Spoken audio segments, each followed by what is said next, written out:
టాలీవుడ్ లో విషాదం చోటు చేసుకుంది. ప్రముఖ నిర్మాత చిట్టిబాబు కన్నుమూశారు.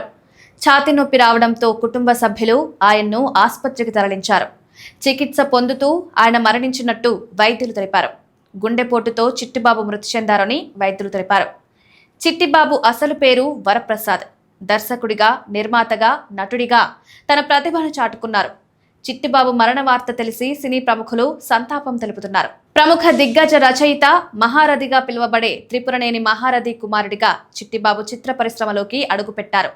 కెరీర్ బిగినింగ్ లో తన తండ్రి వద్ద సహాయక దర్శకుడిగా పనిచేసి సినిమా నిర్మాణంలోని మెలకువలను నేర్చుకున్నారు. 1984లో సంతానం చిత్రంతో దర్శకుడిగా పరిచయం అయ్యారు.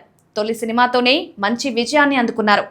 ఆ తర్వాత వరుసగా నా పేరు దుర్గా, ప్రళయం, ప్రేమించి చూడు, రైతు భారతం వంటి వైవిధ్యమైన చిత్రాలను తెరకెక్కించి దర్శకుడిగా తన ప్రతిభను చాటుకున్నారు.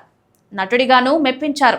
1976లో గరుడాచలం చిత్రంతో ప్రారంభమైన ఆయన నట ప్రయాణం ఇటీవలి కాలం వరకు కొనసాగింది. భైరవ ద్వీపం, దశావతారం వంటి సినిమాలతో పాటు రీసెంట్ మూవీస్ జాతిరత్నాలు, జాంబిరెడ్డి, దర్జా సినిమాల్లోనూ నటించారు చిట్టిబాబు.